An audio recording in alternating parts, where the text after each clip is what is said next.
Janasena party social media వాళ్ళు చేసిన ట్రోల్స్కి బాధపడి ఆత్మహత్య చేసుకోవడం నిజంగా చాలా బాధాకరం. దీన్ని తీవ్రంగా ఖండిస్తూ ఉన్నాను. నిజంగా ఇది ఆత్మహత్య అనే కంటే తెలుగుదేశం జనసేన వాళ్ళ సోషల్ మీడియా చేసిన హత్యగా నేను భావిస్తూ ఉన్నాను. అసలు ఇలాంటి ట్రోల్స్కి ఆమె ఆత్మహత్య చేసుకుంది అని విని చాలా బాధ అనిపించింది. ఒక మహిళగా గుండె తరుక్కుపోయింది. అసలు ఇద్దరు ఆడపిల్లలు వాళ్ళు తల్లి డెడ్ బాడీ దగ్గర ఏడుస్తూ ఉంటే నిజంగా మనసు చాలా కలిచివేసిన పరిస్థితి. కడుపు తరుక్కుపోయింది. ఒక తల్లిగా ఇద్దరు ఆడపిల్లలు వాళ్ళ భవిష్యత్తు ఏంటి, ఆ తల్లి తన సంతోషం వ్యక్తం చేసింది. సీఎం గారు ఇళ్ల పట్టా ఇచ్చారు అని సంతోషం వ్యక్తం చేస్తే అది ఒక పాపంలా వీళ్ళు ట్రోల్ చేసి ఆమె చావుకు కారణమై ఆల్మోస్ట్ హత్య చేసినట్టుగా చేయడం, దానివల్ల ఆ పిల్లల జీవితాలు నాశనం అవడం చాలా బాధాకరం. నేనే కాదు, ఈ ఆంధ్రప్రదేశ్ రాష్ట్రంలో ప్రతి మహిళ కూడా ఈ సంఘటన విన్న వెంటనే చాలా బాధపడ్డాము. ఇలాంటిది చేసిన వాళ్ళకి కఠినమైన శిక్షలు ఖచ్చితంగా జగనన్న ప్రభుత్వంలో ఉంటాయని నేను భావిస్తూ ఉన్నాను. ఎందుకంటే మహిళా పక్షపాత ముఖ్యమంత్రి, మహిళల రక్షణకి పెద్దపీట వేసే వ్యక్తి ఈ రాష్ట్రంలో ఎవరైనా ఉన్నారంటే అది జగనన్నే. కాబట్టి ఖచ్చితంగా అలాంటి దుర్మార్గులు వెధవలకి శిక్ష పడి తీరుతుంది అని నేను భావిస్తూ ఉన్నాను. ఇది ఈ సోషల్ మీడియా వాళ్ళు ఒక హత్య చేయలేదు. ఈమె చనిపోవడం వలన ముగ్గురు ఆడపిల్లల భవిష్యత్తు నాశనం అయిపోయింది, తల్లి ఇద్దరు పిల్లలతో సహా. ఆమె భర్త చెప్తూ ఉన్నారు, ఆమె సోషల్ మీడియాలో తన సంతోషం వ్యక్తం చేసిన వీడియోని చూసి ఈ తెలుగుదేశం జనసేన వాళ్ళు పెట్టిన కామెంట్స్ని చూసి బాధపడుతూ, సెన్సిటివ్ కొందరు ఉంటారు, ఆమె బాధపడుతూ అలా ఏడుస్తూ ఉండేది. రాత్రి 3 గంటల వరకు ఫోన్ చూస్తూ వాళ్ళ ట్రోల్స్ చూస్తూ బాధపడుతూ ఉండేది అనేసి. నిజంగా ఇంత దుర్మార్గుల మీరు అని మిమ్మల్ని ప్రశ్నిస్తూ ఉన్నాను. నిజం చెప్పాలంటే మరి మీ ఇంట్లో ఆడపిల్లలకి ఇలాంటి సంఘటన కనుక జరిగితే మీరు ఏ విధంగా స్పందిస్తారు అనేది నాకు అర్థం కావట్లేదు. మీకు తప్పు పాపం అని కూడా అనిపించలేదా? అంటే మీ నాయకులైన చంద్రబాబు నాయుడు గారు, లోకేషో, లేదా పవన్ కళ్యాణ్ గారు, బాలకృష్ణ గారు, వీళ్ళందరికీ మహిళలంటే చులకన భావం కాబట్టి యథా రాజా తదా ప్రజ అన్నట్టుగా మీరు ఈ విధంగా చేస్తారా అని నేను అడుగుతూ ఉన్నాను.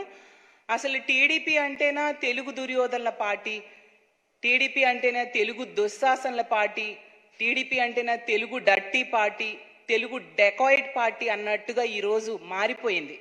ఎందుకంటే తెలుగుదేశం పార్టీ నాయకులకు కానీ వాళ్ళ సోషల్ మీడియా సైకో సైన్యంకి కానీ వాళ్ళకి ఒక ఫ్రస్ట్రేషన్.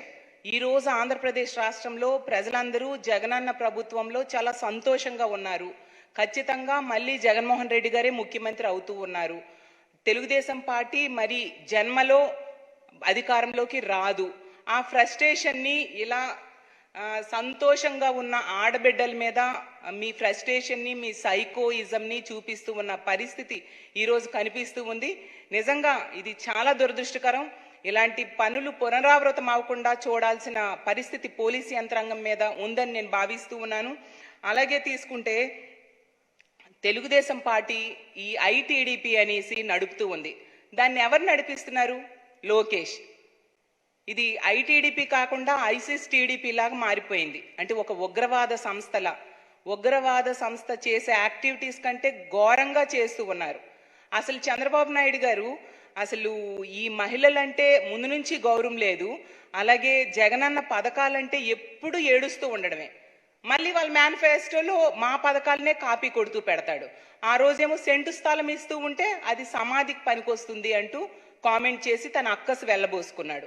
ఈ రోజు అతని సోషల్ మీడియా సైన్యమేమో ఒక ఆడపిల్ల తనకి ఇల్లు వచ్చిందని ఎంత సంతోషంగా చెప్పిందో ఆ వీడియో మీరు అందరూ చూసుంటారు. ఒక చెప్పలేనంత సంతోషం. తనకి ఇల్లు వచ్చింది, ఇళ్ల స్థానం రిజిస్ట్రేషన్ అయ్యింది, ఆ ఇంటిలో రేపొద్దున తన పిల్లలతో కలిసి సంతోషంగా ఉంటాను, అలాగే అమ్మఒడి వచ్చింది, నాకు నా పిల్లల్ని చక్కగా చదివించుకుంటూ ఉన్నాను అమ్మఒడి ద్వారా అంటే ఒక లబ్ధిదారురాలుగా ఆమె ఎంత ఆనందంగా ఉంది. ఒక పేద వ్యక్తి ఆంధ్రప్రదేశ్ రాష్ట్రంలో జగనన్న పథకాల వలన ఎంత సంతోషం, వాళ్ళ కలలు నిజమయ్యాయి అనేది వాళ్ళు సంతోషం వ్యక్తం చేసుకుంటారు. అందులో తప్పేముంది? ఏమైనా మీ చంద్రబాబు నాయుడిని తిట్టారా? లేదంటే మీ నాయకులు ఎవరినైనా వాళ్ళు తిట్టారా? జగనన్న చేసిన మేలును వాళ్ళు చెప్పుకోవడం కూడా మీరు తప్పు అంటే, ఈ రాష్ట్రంలో కొన్ని లక్షల మందికి జగనన్న మేలు చేసిన సంగతి మీరు మర్చిపోవద్దు. మరి వాళ్ళందరూ కూడా తమ సంతోషం వ్యక్తం చేస్తూ ఉన్నారు. ఈరోజు తీసుకుంటే 31 లక్షల మంది ఆడబిడ్డలకు ఈ ఆంధ్రప్రదేశ్ రాష్ట్రంలో ఇళ్ల పట్టాలు ఇచ్చారు జగనన్న. అలాగే తీసుకుంటే 79 లక్షల మంది ఆడబిడ్డలకు ఆసరా పథకం ద్వారా లబ్ధి చేకూర్చడం జరిగింది. వాళ్ళ రుణాన్ని అంతటిని కూడా జగనన్న 4 విడతలుగా తీర్చేయడం జరిగింది. అలాగే 44 లక్షల మంది మహిళలకు అమ్మఒడి పథకం ద్వారా జగనన్న లబ్ధి చేకూర్చారు. అలాగే 26 లక్షల మందికి చేయూత పథకం ద్వారా లబ్ధి చేకూర్చారు. ఈ ఆడబిడ్డలందరూ కూడా ఇంతే సంతోషంగా గీతాంజలి గారి ఎంత సంతోషం వ్యక్తం చేశారు, అంతే సంతోషం వాళ్ళు వ్యక్తం చేస్తూ ఉన్నారు. ఈరోజు ఆంధ్రప్రదేశ్ రాష్ట్రంలో పేదవాడి పిల్లలు సంతోషంగా గవర్నమెంట్ స్కూల్స్కి వెళ్ళి ఇంగ్లీష్ మీడియం విద్య చదువుతున్నారు. పేదవాడికి ఇంగ్లీష్ మీడియం విద్య తమ పిల్లలకి చదివించాలని అనేది ఒక కళ. ఒక రిక్షా వాడైనా, ఒక ఆటో వాడైనా స్కూల్ పిల్లలకి, కాన్వెంట్స్కి పిల్లల్ని తీసుకెళ్తూ ఉంటారు. వాళ్ళు రోజు బాధపడేవారు ఒకప్పుడు, మా పిల్లలకి ఎప్పుడు ఇలాంటి ఇంగ్లీష్ మీడియం స్కూల్స్లో చేర్పిస్తామని. ఈరోజు ప్రతి పేదవాడు, ప్రతి పేదింటి ఆడబిడ్డ కూడా తమ పిల్లల్ని ఇంగ్లీష్ మీడియం స్కూల్కి పంపిస్తున్నాము. అలాగే బైలింగ్వల్ టెక్స్ట్ బుక్స్ ఇస్తున్నారు. జగనన్న విద్యా కానుక ద్వారా అన్ని వస్తువులు, అంటే కాన్వెంట్ స్కూల్లో చదివే పిల్లలు లాంటి చక్కటి యూనిఫాము, అలాగే సాక్సులు, షూ, అన్ని రకాలుగా ఒక డబ్బున్న పిల్లలతో సమానంగా వాళ్ళ జీవన ప్రమాణాలు పెరిగి సంతోషంగా వాళ్ళ పిల్లల్ని పెంచుతున్నామని ప్రతి పేదవాడు, ప్రతి పేదింటి మహిళ కూడా సంతోషం వ్యక్తం చేస్తారు. అంటే వాళ్ళందరికీ కూడా మీరు ఎలాగే చంపేస్తారా? ఎలాగే ట్రోల్స్ చేసేస్తారా? దీనికి అంతం లేదా? అంటే మీరు ఒక సైకోలు అనేది పదే పదే నిరూపించుకుంటూ ఉంటారని నేను ప్రశ్నిస్తూ ఉన్నాను. ఇది చాలా దారుణం. నిజం చెప్పాలంటే చంద్రబాబు నాయుడు గారు మరి 14 సంవత్సరాలు పరిపాలించారు. మరి ఎందుకు 1 సెంటు ఇల్లు స్థలం కూడా ఇవ్వలేదు? అలాగే మహిళల రక్షణ కోసం కూడా ఏ చర్యలు తీసుకోలేదు. తీసుకుంటే అసలు నిజం చెప్పాలంటే ఈరోజు తెలుగుదేశం పార్టీ, జనసేన, ఈ సోషల్ మీడియా సైకోలు ఎందుకు ఇలా తయారయ్యారంటే వాళ్ళ నాయకులకి మహిళలంటే గౌరవం లేదు కాబట్టి. చంద్రబాబు నాయుడు గారిని తీసుకుంటే కోడలు మగబిడ్డను కంటానంటే అత్త వద్దంటుందంటూ మా ఆడపిల్ల పుట్టుకునే హేళన చేసిన వ్యక్తి చంద్రబాబు నాయుడు గారు. వాలంటీర్లో ఉన్న ఆడవాళ్ళకి ఏమన్నారు? సంచులు మోస్తారు, తలుపులు కొడతారు. ఇదేనా చంద్రబాబు నాయుడు గారు మహిళలకి ఇచ్చే గౌరవం? ఆ లోకేష్ గారు అంటారు ఎవరి మీద ఎక్కువ కేసులుంటే వాళ్ళకి పదవులు ఇస్తానని. మరి మీ సైకో సైన్యం మీరు ఇలాంటి మాటలు అంటూ ఉంటే ఏం చేస్తారు? కేసులు పెట్టించుకోవడానికి ఇలాంటి ట్రోల్స్ చేస్తారు. బాలకృష్ణ గారైతే తనకి 2 ఆడపిల్లలు ఉన్నారు, ఆడపిల్లల తండ్రి అతను. అయినా కూడా ఆడది కనిపిస్తే ముద్దైనా పెట్టాలి, కడుపైనా చేయాలంటూ చాలా దారుణంగా మాట్లాడారు. అసలు అలాంటి నాయకులు ఉన్న పార్టీలో ఉన్న ఈ సోషల్ మీడియా వాళ్ళు ఇంతకంటే ఇంకేం చేస్తారు చెప్పండి? చంద్రబాబు నాయుడు గారు ఆ రోజు తీసుకుంటే రోజా గారు ఒక మహిళా ఎమ్మెల్యేని సంవత్సరం సస్పెండ్ చేయడం జరిగింది. అలాగే తెలుగుదేశం పార్టీకి చెందిన బండారు సత్యనారాయణ మూర్తి అనే వ్యక్తి మొన్న ఒక మహిళా మంత్రిని పట్టుకుని ఎంత దిగజారుడు పోయే వ్యాఖ్యలు చేశారో మనం అందరం చూసాం. అంటే మీ నాయకులకి అందరికీ ఇలాంటి చులకన భావం. మహిళలంటే లెక్కలేనితనం. కానీ మహిళ అనేది ఆది పరాశక్తి అనే విషయం మీరు గుర్తుంచుకోవాల్సిన అవసరం ఉందని తెలియజేస్తూ ఉన్నాను. ఇప్పుడు మనం వింటూ ఉంటాం 6 నెలల సావాసం చేస్తే వాళ్ళు వీలవుతారు అనేసి. మరి 10 సంవత్సరాలుగా జనసేన తెలుగుదేశం పార్టీతో సావాసం చేస్తూ ఉంది. మరి వాళ్ళు కూడా నేర్చుకున్నారు వాళ్ళలాగే.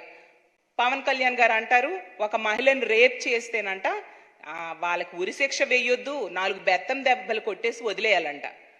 మరి అలా రేప్ చేసిన వాళ్ళకి కఠినమైన శిక్షణ లేకపోతే అవి పునరావృతం అవ్వా అని నేను ప్రశ్నిస్తూ ఉన్నాను. అలాగే తన తల్లికి తిట్టారు, 10 కోట్లు పెట్టి చంద్రబాబు నాయుడు, లోకేష్ నా తల్లిని తిట్టారు అని చెప్పి అప్పుడు ఒక 5 ఏళ్ల క్రితం ఇదే పవన్ కళ్యాణ్ గారు చెప్పారు. ఇప్పుడు నేనేదో అంటున్నానని కాదు, ఈ పవన్ కళ్యాణ్ గారే చెప్పారు తన తల్లిని తిట్టారని. వాళ్ళతోని ఇప్పుడు పొత్తులు పెట్టుకున్నారు, అది వాళ్ళ వ్యక్తిగతం. కానీ తెలుగుదేశం పార్టీ వాళ్ళకైనా జనసేన వాళ్ళకైనా మహిళలంటే గౌరవం లేదు అనడానికి ఇలాంటి ఉదాహరణలు ఇన్ని ఉన్నాయి. ఇలాంటి నాయకుల దగ్గర పనిచేస్తున్న ఈ సోషల్ మీడియా సైన్యం ఎంతకంటే ఇంకేం చేస్తారు? ఎంతమంది మహిళల్ని మీరు చంపేస్తారు నాకు అర్థం కావట్లేదు. మొన్న తీసుకుంటే ఒక వాలంటీర్ని ఎంత ఘోరంగా ట్రోల్ చేశారో. ఆమె చక్కగా పనిచేసుకుంటూ ఉంటే బీడీ తెస్తారా, లేదా నేను నోటితో చెప్పలేని వస్తువులు తెస్తారా అంటూ ఆమెకి భయంకరంగా ట్రోల్స్ చేయడంతో ఆమె మనస్తాపం గురై ఆ పండు నవీన అనే ఒక మహిళ ఆత్మహత్య చేసుకుంది. మరి ఆత్మహత్యకి కారణం ఎవరు? మీ తెలుగుదేశం జనసేన సోషల్ మీడియా సైకోల్ కాదని నేను ప్రశ్నిస్తూ ఉన్నాను. అలాగే తీసుకుంటే మేఘన అనే ఒక పాప ఎంత చక్కగా ఇంగ్లీష్ మాట్లాడింది. అది కూడా తప్పేనా? అంటే జగనన్న గవర్నమెంట్ స్కూల్స్లో ఇంగ్లీష్ నేర్చుకొని చక్కగా ఇంగ్లీష్ మాట్లాడితే అది కూడా తప్పేనా? ఆమెకి విపరీతమైన ట్రోల్స్ చేసేస్తే ఆమె ఎంతో బాధపడి మనస్తాపం పొందిన విషయం మనం చూసాం. ఇలా ట్రోల్స్ చేయడం వల్ల ఆడపిల్లలకి వాళ్ళ మనస్తాపం గురై చిన్నపిల్లల మెంటాలిటీ ఉన్న వాళ్ళైతే కొంచెం ఇలాంటి ఆత్మహత్యలు చేసుకోవడానికి అవకాశం ఉంటుంది. అందులో భాగంగానే ఈ గీతాంజలి అనే అమ్మాయి ఆత్మహత్య చేసుకోవడం జరిగింది. నిజంగా ఇలాంటివి చాలా దారుణం. వీళ్ళకి కఠినమైన శిక్షలు ఖచ్చితంగా మా ప్రభుత్వంలో పడతాయి అనేసి నేను భావిస్తూ ఉన్నాను.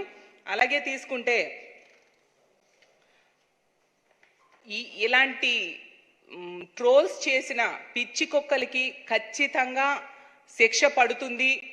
ఈ గీతాంజలి అనే మహిళ చావుకు కారణమైన వాళ్ళ మీద కేసు కూడా పెట్టడం జరిగింది. అలాగే వాళ్ళ కుటుంబానికి అండగా ఉంటుంది మా ప్రభుత్వం. అలాగే ఆంధ్రప్రదేశ్ రాష్ట్రంలో ఉన్న మహిళలందరికీ నేను తెలియజేసేది ఏంటంటే, అమ్మ మీ మీద ఎవరైనా కూడా ఇలాంటి ట్రోల్స్ కనుక చేస్తే మీరు భయపడి ఆత్మహత్యలు చేసుకోవద్దు. మనకి అండగా మన జగనన్న ఉన్నాడు. మన రక్షణ కోసం దిశ చట్టం ఉంది, దిశ యాప్ ఉంది, దిశ పోలీస్ స్టేషన్స్ ఉన్నాయి, 0 FIR ఉంది. ప్రతి సెక్రటేరియట్ పరిధిలో మహిళా పోలీసులు ఉన్నారు. ఒక్క ఫోన్ కాల్తో పోలీస్ యంత్రాంగమే మీ దగ్గరికి వచ్చి మీకు రక్షణ ఇస్తుంది, మిమ్మల్ని రక్షిస్తుంది. అలాగే తీసుకుంటే అసలు గీతాంజలి గారు కూడా ఒక కంప్లైంట్ ఇచ్చి ఉంటే ఆమె ప్రాణాలు పోయేవి కాదు అని మేము భావిస్తూ ఉన్నాము. ఎప్పుడు ఏ మహిళ కూడా మీకు జగనన్న తోడుగా ఉన్నాడనే విషయాన్ని మర్చిపోవద్దు. ఖచ్చితంగా మీకు మంచి రక్షణ కల్పించడంలో మన జగనన్న ప్రభుత్వం ఎప్పుడు ముందుంటుంది. అలాగే తప్పు చేసిన వాళ్ళకి కఠినమైన శిక్షలు వేయడంలో కూడా మన జగనన్న ప్రభుత్వం ముందుంటుంది. అందుకే గుంటూరులో రమ్య అనే వ్యక్తికి హత్య చేసిన వ్యక్తిని ఉరిశిక్ష వేయడం జరిగింది. అలాగే ఈ దిశ యాప్ ద్వారా 1500 మంది ఆడపిల్లల్ని ఆంధ్రప్రదేశ్ రాష్ట్రంలో వాళ్ళు SOS బటన్స్ నొక్కడం వలన ప్రభుత్వం మన పోలీస్ యంత్రాంగం వాళ్ళని రక్షించింది. ఈరోజు ప్రతి ఒక్కరం నాతో సహా మన ఫోన్స్లో ఈ దిశ యాప్ని డౌన్లోడ్ చేసుకొని ఉంచుకున్నాం. కాబట్టి మీరందరూ కూడా దిశ యాప్ని డౌన్లోడ్ చేసుకొని ఉంచండి. రానున్న రోజుల్లో మీకు ఇలాంటి ఆకతాయిల నుంచి ఏమైనా ఇబ్బందులు పడితే ఖచ్చితంగా దిశ SOS బటన్ని ప్రెస్ చేసి పోలీస్ కంప్లైంట్ ఇవ్వాల్సిందిగా కోరుతున్నాను. అలాగే ప్రతి మహిళకు కూడా నేను చెప్పేది ఏంటంటే, ఇలా ఆడపిల్లల ప్రాణాలతో ఆడుకుంటూ ఉన్న తెలుగుదేశం జనసేన పార్టీ కార్యకర్తలకి, సోషల్ మీడియా వాళ్ళకి రేపొద్దున మీ గ్రామాలకు వస్తే తరిమి కొట్టాల్సిన అవసరం ఉందని మీకు తెలియజేస్తూ ఉన్నాను. అలాగే ఇలాంటి తెలుగుదేశం జనసేన సైకోలు ఉన్న వాళ్ళని ఎంకరేజ్ చేస్తున్న పార్టీలు వాళ్ళని రాజకీయంగా మనుగడ లేకుండా చేస్తేనా ఇలాంటి ట్రోల్స్ కానీ రక్షణ లేకుండా ఉండడం కానీ ఉండదు. కాబట్టి ఇలాంటి తెలుగుదేశం జనసేన పార్టీలకి రాజకీయ మనుగడ లేకుండా చూసే బాధ్యత కూడా ఈ ఆంధ్రప్రదేశ్